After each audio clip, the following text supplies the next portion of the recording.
अस्सलाम वालेकुम स्टूडेंट्स।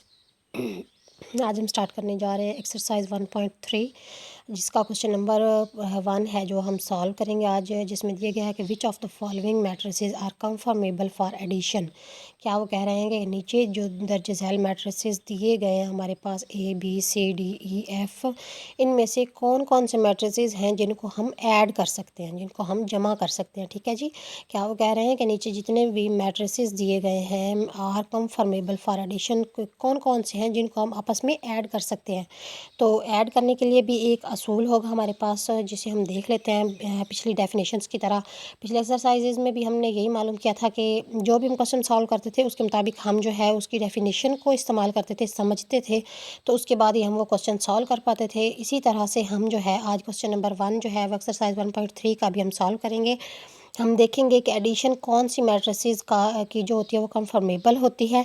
तो इसके लिए हम जो है वो एक डेफिनेशन को डिस्कस कर लेते हैं। वो हमारे पास डेफिनेशन ये है कि एडिशन ऑफ मैट्रिसेस क्या होते हैं कि matrix addition is possible.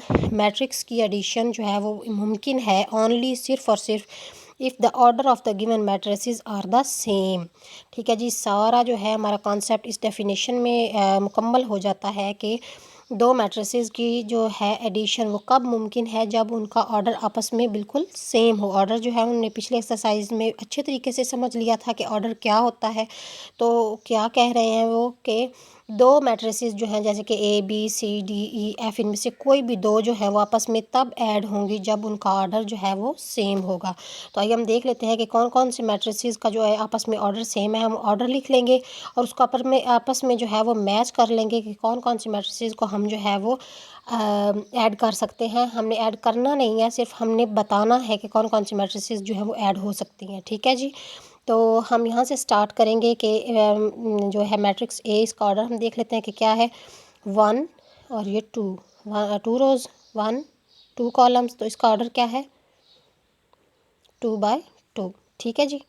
Next B matrix है, इसमें देख लेते हैं रोज़ कितनी है 1 2 और 1 कॉलम है, तो 2/1 इसका ऑर्डर है 2/1। थर्ड मैट्रिक्स जो है सी 1 2 3 1 2, 3/2 इसका ऑर्डर है 3/2। नेक्स्ट जो हमारे पास डी मैट्रिक्स है 1 2 2 रोज़ है 1 कॉलम है, तो 2/1। ई मैट्रिक्स है हमारे पास 1 2 1 2, 2/2 2/2 ऑर्डर हो गया इसका। वो इसकी हम मैट्रिसेस का ऑर्डर देख लेते हैं 1 2 3 3 रोज़ 1 2 2 कॉलम, तो इसका क्या ऑर्डर आ जाएगा, पहले रोज़ को लिखेंगे फिर बाय फिर कॉलम्स को लिखेंगे, तो 3/2। ठीक है जी। हमने ये हम लिख लिया अच्छे तरीके से कि इसका ऑर्डर क्या क्या, मैट्रिसेस का ऑर्डर क्या क्या है। हम देख लेते हैं कि कौन कौन सी मैट्रिसेस जो है उनका ऑर्डर आपस में मैच करता है, तो वो हम जो है वो ऐड कर सकते हैं जो कंफर्मेबल फॉर एडिशन होंगी। ठीक है। तो इसका ऑर्डर जो है वो 2/2 है। और किस मैट्रिक्स का ऑर्डर 2/2 है जी, ई का मैट्रिक्स का। तो कौन कौन सी मैट्रिसेस जो ए और E are conformable for addition, तो यहाँ पर हम लिख देंगे A and E are conformable for addition. ठीक है जी। हर मैट्रिक्स के लिए हमने यही सेंटेंस यूज़ करना है, बस जो है ए और ई की जगह पे दूसरी दो मैट्रिसेस आ जाएंगी जिनका ऑर्डर आपस में सेम होगा, तो हमने सेंटेंस जो है वो ये यूज़ करना है। ठीक है। इसका ऑर्डर जी है 2/1। तो डी मैट्रिक्स का भी ऑर्डर 2/1 है, तो इसके लिए हम क्या लिखेंगे कि B and D are conformable for addition. ठीक है जी। पूरा सेंटेंस लिख देंगे।